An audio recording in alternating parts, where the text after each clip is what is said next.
Hello 10th ஸ்வாக்குட்டி. So இந்த வீடியோவில் நம்ம என்ன பார்க்க போகிறோம் அப்படின்னா 10th சப்ளிமெண்ட்ரி எக்ஸாம் இங்கிலீஷ்க்கான மோஸ்ட் இம்பார்ட்டன்ட் கொஸ்டின்ஸ் தான்ப்பா பார்க்க போகிறோம். ஸோ யார் நாளைக்கு 10ஆம் வகுப்பு ஆங்கிலம் துணைத் தேர்வு அட்டன் பண்ண போகிறீங்களோ அவங்க எல்லாருக்குமே கண்டிப்பாக இந்த வீடியோ யூஸ்ஃபுல்லாக இருக்கும். ஸோ ஃபுல்லாக பாருங்கள், ஸ்கிப் பண்ணாமல் மறக்காமல் சப்ஸ்கிரைப் பண்ணிவிடுங்கப்பா.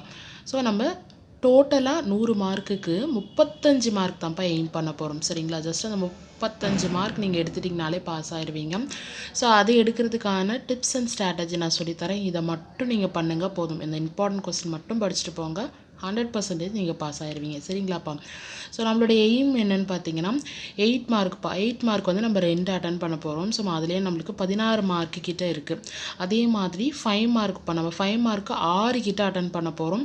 ஸோ 6மே பேராகிராஃப் ஃபார்மேஸ் அப்படின்னா கண்டிப்பாக கிடையாதுப்பா. ஈஸியாக தான் செலக்ட் பண்ணி வச்சுருக்கேன். ஸோ அதனால் நம்மளுக்கு ஒரு 30 மார்க் வெயிட்டிங்கில் இருக்குப்பா. 2 மார்க் வந்து ஒரு 4 தான் சூஸ் பண்ணியிருக்கேன். அதில் ஒரு 8 மார்க். அப்போ டோட்டலி நம்மளுக்கு ஒரு 50 மேலே மார்க் எடுக்கிறதுக்கான ஸ்ட்ராட்டஜியை ரெடி பண்ணி வச்சுருக்கேன். சரிங்களாப்பா? ஸோ இப்போ டைரெக்டாக நம்ம கொஸ்டின்ஸ் போயிடலாம். இப்போ 8 மார்க்கை பொறுத்தளவுக்கு நீங்கள் ஜிக்ஸாக் அண்ட் முல் அண்ட் சேம் ரெண்டுமே படிச்சுக்கோங்கப்பா. சரிங்களா? ரெண்டுமே படிங்க. இதில் ஏதோ ஒன்று நிச்சயம் வர்றதுக்கு நிறைய வாய்ப்பு இருக்குது. அதனால் ஜிக்ஸாக் அண்ட் முல் அண்ட் கண்டிப்பாக படிக்கணும். ஒரு 8 மார்க். சரிங்களாப்பா? அதே மாதிரி இன்னொரு 8 மார்க் என்ன நீங்கள் அட்டன் பண்ணுங்கன்னா read the following paragraph and answer the questions below அப்படின்னு சொல்லிட்டு ஒரு பேராகிராஃப் கொடுத்துட்டு அதிலேருந்து கொஸ்டின் கேட்பாங்கல்லப்பா. ஸோ அதனால் தயவு செஞ்சு அதை அட்டன் பண்ணுங்கப்பா. சரிங்களா? என்ன கொஸ்டின் கேட்டிருக்காங்களோ அந்த லைன் பேராகிராஃபில் எங்கே இருக்குது அப்படின்னு சர்ச் பண்ணிவிட்டு அதை மட்டும் எழுதிட்டு வாங்க. கண்டிப்பாக உங்களுக்கு மார்க் போட்டுருவாங்க. ஸோ அதே மாதிரி நம்ம 5 மார்க் போயிடலாம்ப்பா. ஸோ 5 மார்க்கில் உங்களுக்கு நான் ஃபஸ்ட்டு சாய்ஸ் கொடுக்குறது அட்வர்டைஸ்மெண்ட்ப்பா. ஸோ நீங்கள் அட்வர்டைஸ்மெண்ட்டில் நான் சொல்கிற மாதிரி அட்டன் பண்ணால் போதும்ப்பா, உங்களுக்கு 5 மார்க் ஃபுல்லாக கிடச்சிரும். ஸோ ஆன்சர் கீ எப்படி டிவைட் பண்ணுறாங்க அட்வர்டைஸ்மெண்ட்டுக்கு அப்படின்னு பார்த்தீங்கன்னா பார்டர் இருக்கணும்ப்பா. ஃபஸ்ட்டு நம்மளுக்கு பார்டர், அதாவது கட்டம் போட்டுட்டு அதுக்கப்புறம் தான் உள்ளே நம்ம வந்து கண்டென்ட் எழுத போகிறோம். அதே மாதிரி ஷாப் நேம் இருக்கும். அந்த ஒரு ஷாப் கொடுக்குறாங்க, ஜுவல்லரி கொடுக்குறாங்கல்ல, ஃபோன் சொல்கிறாங்க அப்படின்னா அதுக்கு நீங்கள் ஒரு ஷாப் நேம் கம்பல்சரி வைக்கணும். அப்போ ஷாப் நேம் ஒரு மார்க்கு. ஸ்லோகன், அதாவது rush rush hurry hurry buy one get one அப்படின்னு சொல்லிட்டு ஸ்லோகன் எழுதுவீங்க பார்த்தீங்களா? ஸோ அதுக்கு ஒரு மார்க். அதேமாதிரி அட்ரஸ் கீழே கம்பல்சரி அட்ரஸ் எழுதணும்ல, ஸோ அதுக்கு ஒரு மார்க்கு. பிக்சர், ஸோ அந்த பிக்சருக்கு ஒரு மார்க். ஸோ அப்போ டோட்டலி நம்மளுக்கு 5 மார்க்கு இப்படி தான் டிவைட் பண்ணுறாங்க. ஸோ நான் ஒரு மாடலுக்கே உங்களுக்கு காமிக்கிறேன். சரிங்களா? அப்போ அட்வர்டைஸ்மெண்ட்டு இங்கே பாருங்கப்பா, 5 மார்க் எப்படி டிவைட் பண்ணியிருக்காங்க பாருங்கள். First border, second heading, third வந்து address, fourth slogan, fifth picture. So இங்கே வந்து ஒரு ஸ்டேஷ்னரி ஷாப்க்கான ஒரு திங்ஸ் கொடுத்துருக்காங்க பாருங்கள். அழகாக க்ரீன் கலரில் பார்டர் கட்டியிருக்காங்க. அடுத்து ஆரஞ்ச் ஷாப்னு இருக்குது, slogan buy one get one rush ருஷன் இருக்குது, பிக்சர் இருக்குது, at the same time address இருக்குது. சரிங்களாப்பா? இந்த 5 இருந்ததுன்னா உங்களுக்கு ஃபுல் மார்க்கே கிடச்சிரும்ப்பா. சரிங்களா? அதனால் அந்த 5 மார்க்கை முழுமையாக எடுக்கிறதுக்கு முயற்சி பண்ணுங்கப்பா. ஸோ அடுத்து பாருங்கப்பா, அட்வர்டைஸ்மெண்ட் ஒன்று அட்டன் பண்ணிட்டீங்களா? லெட்டர் ரைட்டிங்ப்பா. ஸோ லெட்டர் ரைட்டிங் வந்து ஒரு 2-3 மாடல் மட்டும் படித்து வச்சுக்கோங்கப்பா. ஸோ எது கேட்டாலும் அந்த மாடல்லே நீங்கள் எழுத முயற்சி பண்ணுங்கள். இல்லை மேம் எனக்கு லெட்டர் ரைட்டிங் ரொம்ப கஷ்டம், என்னால் மெமரி பண்ண முடியலன்னா நீங்கள் பெட்டர் என்ன பண்ணுங்கள் அப்படின்னா நோட்டீஸ் போர்டு ட்ரை பண்ணுங்கப்பா. சரிங்களா? நோட்டீஸ் போர்டுமே ரொம்ப ஈஸி தான். அதையுமே நீங்கள் வந்து நான் சொல்கிற 5 பாயிண்ட்ஸ் நீங்கள் அதை இன்க்ளூட் பண்ணியிருந்தீங்கன்னா கண்டிப்பாக உங்களுக்கு ஃபுல் மார்க்கே வந்துடும். சரிங்களா?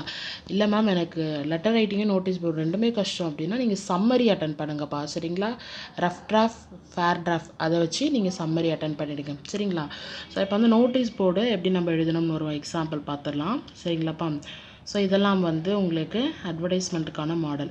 இங்கே பாருங்கப்பா, நோட்டீஸ் போர்டில் என்னென்ன இருக்கணும்னு பாருங்கப்பா. இந்த 5 இருந்தால் ஃபுல் மார்க் உங்களுக்கு கொடுத்துருவாங்க. First name of the function. என்ன ஃபங்க்ஷன்? நேஷ்னல் சயின்ஸ் டேவா, இல்லை வந்து ஸ்கூலில் ஏதாவது கல்ச்சுரல் ப்ரோக்ராமா, அதுமாதிரி என்ன ஃபங்க்ஷனுன்றதை நீங்கள் மென்ஷன் பண்ணியிருக்கணும்ப்பா.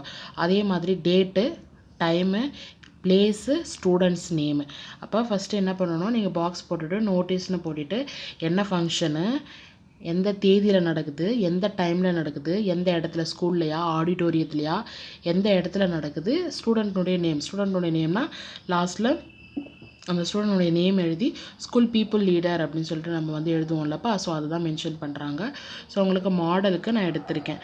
ஸோ இது ரெண்டுமே தரவாக பார்த்துக்குங்க. வேர்ல்டு எல்டர்ஸ் டேவும் வந்து அடிக்கடி கேட்டிருக்காங்க. ஸோ அதனால் பாருங்கள் கரெக்டாக என்ன டேன்னு இருக்குது, என்ன பிளேஸ்ன்னு இருக்குது, அதே மாதிரி ஸ்கூல் பீப்புள் லீடர் நேம் இருக்குது. சரிங்களாப்பா? ஸோ இது ரொம்ப இம்பார்ட்டன்ட். சரிங்களாப்பா? அதே மாதிரியே நம்ம அடுத்த கொஸ்டின் பார்த்தோம் அப்படின்னா அப்போ நம்ம advertisement, letter writing, notice board இது 3மே அட்டன் பண்ண போகிறோம். பிக்சர் தயவு செஞ்சு அட்டன் பண்ணுங்க. பிக்சர் எனக்கு இங்கிலீஷ் எழுத வரல மேம், எனக்கு அந்த பிக்சரை பற்றி சரியாக எழுத தெரிலனா ஒன்றுமே பிரச்சனை கிடையாது. நான் சொல்கிறேன், இந்த 5 லைனை மட்டும் மெமரி பண்ணிக்கிங்க போதும். அதை மட்டும் எழுதிட்டு வந்துட்டே இருங்கப்பா. ஸோ எந்த பிக்சர் வந்தாலும் ஃபஸ்ட்டு என்ன எழுதுறீங்கன்னா, ஐ see this picture clearly. என்னால் இந்த பிக்சரை நல்லா பார்க்க முடியுது. ஃபஸ்ட்டு பாயிண்ட் அது எழுதுங்க, மனப்பாடம் பண்ணிக்கோங்க இப்பயே, சரியா? அடுத்து இட் இஸ் மீனிங்ஃபுல். இது வந்து மீனிங்ஃபுல்லாக இருக்குது.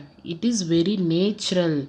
I like this picture. இந்த லைன் எல்லாருமே கரெக்டாக ஞாபகம் வச்சுருப்பீங்க. ஐ லைக் திஸ் பிக்சர், சரிங்களா? இதன் லைனை எழுதுருங்க.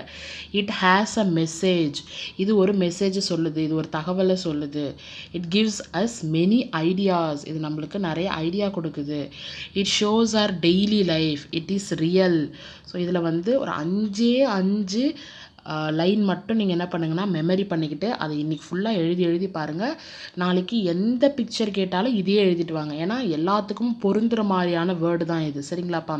ஸோ அதனால் இந்த 5 மட்டும் மெமரி பண்ணிக்கிங்க. இதுலேயே ஒரு 7 கிட்ட இருக்கும். நீங்கள் 5 மட்டும் படித்து அதை மட்டும் எழுதுங்க, சரிங்களாப்பா? அப்போ நம்மளுக்கு பிக்சருக்கு வந்து ஒரு 5 மார்க் ரெடி ஆயிடுச்சு. Advertisement, letter writing, notice board, picture. அப்போ நம்ம வந்து ஒரு 4 கொஸ்டினுக்கு 5 மார்க் ரெடி ஆகிட்டோம். அப்போ 20 மார்க் கிட்ட இருக்குது.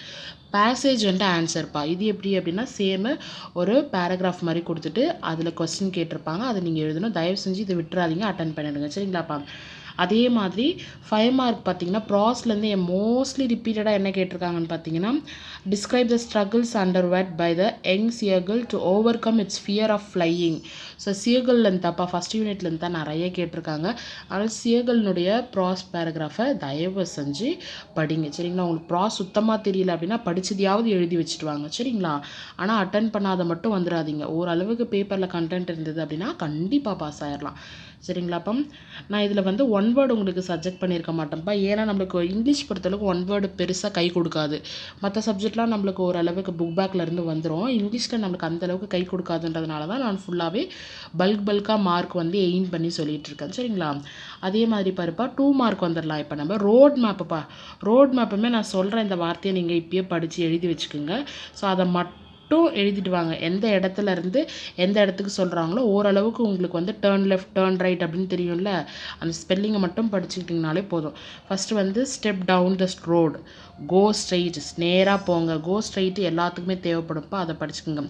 டேர்ன் ரைட்டு இல்லைனா turn left, walk along the road, walk for few minutes, you can reach the place, it is opposite to, it is next, it is opposite. ஒருவேளை SBI பேங்க் இருக்கலாம் அங்கே, அப்போ நீங்கள் என்ன எழுதலாம், it is opposite to SBI bank, it is next to school. அது மாதிரி அந்த என்ன ஃபிகர் கொடுத்துருக்காங்களோ அதுக்கேற்ற மாதிரி நீங்கள் மாற்றிக்கலாம். ஸோ இதில் ஜஸ்ட் நீங்கள் ஒரு 3 வேர்ட் மட்டும் 3 to 4 லைன் மட்டும் மெமரி பண்ணிக்கோங்க. Go straight, turn right, turn left, it is opposite to you can reach. இதை மட்டும் மெமரி பண்ணிக்கோங்க, உங்களுக்கு ஃபுல் மார்க்கு கிடச்சிடும், சரிங்களாப்பா? ஸோ அதே மாதிரி 2 மார்க் பார்த்தீங்கன்னா பங்க்சுவேட்ப்பா. ஒன்றும் கிடையாது. பங்க்சுவேட்ன்றது நீங்கள் என்ன பண்ணுங்கன்னா சென்டென்ஸை படிங்க. உங்களுக்கு அதில் எந்த இடத்துல கமா புள்ளிலாம் வைக்க தெரியல அப்படின்னா அந்த கொஸ்டினை எழுதிட்டு லாஸ்ட்டில் புள்ளி வச்சுருங்க. லாஸ்ட்டில் ஒரு பெரும்பாலும் புள்ளி வைக்கிற மாதிரி வரும். அதே மாதிரி ஏதாவது பேர் வருது கண்டினியூஸாக, ஆப்பிள், ஆரஞ்சு, அது மாதிரி பேருங்க கண்டினியூஸாக வருதுன்னா கமா போடுங்க. அப்படி இல்லை ஏதாவது ஷாக்கிங்காக வருது, ஓ அமேசிங், ஒண்டர்ஃபுல் அப்படின்னா ஆச்சரியக்குடி போடுங்க, சரிங்களா? அப்போ அவ்வளோதான், சிம்பிள் தான். அது எழுதினாலே போதுமானதுப்பா. அதே மாதிரி 2 மார்க் ரிப்பீட்டட்னு பார்த்தீங்கன்னா, why did the seagull fail to fly? இந்த கேள்வி ரொம்ப ரிப்பீட்டடாக கேட்டிருக்காங்கப்பா 2 மார்க்கில். அதே மாதிரி வாட் டிட் ஆதியா ஆஃபர்ஸ் சானியல் அப்படின்னு சொல்லிட்டு இந்த கேள்வியுமே நிறைய ரிப்பீட்டட்ப்பா. ஸோ பெரும்பாலும் ரிப்பீட்டட் கொஸ்டின்ஸ் தான்ப்பா இது எல்லாமே. இதை மட்டும் படித்தாலே நீங்கள் போதும், கண்டிப்பாக 35 to 50க்குள்ளே ஈஸியாக எடுத்து பாஸ் பண்ணிடலாம். ஸோ இப்போயே உட்காந்து சொன்னது எல்லாமே படிச்சுக்கோங்க. வேறு எந்த சப்ஜெக்ட்டுக்கும் உங்களுக்கு இம்பார்ட்டன்ட் கொஸ்டின்ஸ் வேணும் அப்படின்னாலும் நம்ம சேனலே செக் பண்ணுங்கப்பா. நான் 10th 5 சப்ஜெக்ட்டுமே வீடியோ அப்லோட் பண்ணிட்டேன், தமிழ் அண்ட் இங்கிலீஷ் போத் மீடியமுக்கும். ஸோ அதனால் நல்லா படித்து நீங்கள் எந்த எக்ஸாமில் அரியர் வச்சுருக்கீங்களோ அந்த எக்ஸாமில் கண்டிப்பாக பாஸ் பண்ணிவிட்டு நல்ல லைஃப் உங்களுக்கு செட்டில் ஆகிறதுக்காக நான் ப்ரே பண்ணிக்கிறேன். All the very best. Tata, bye bye, take care.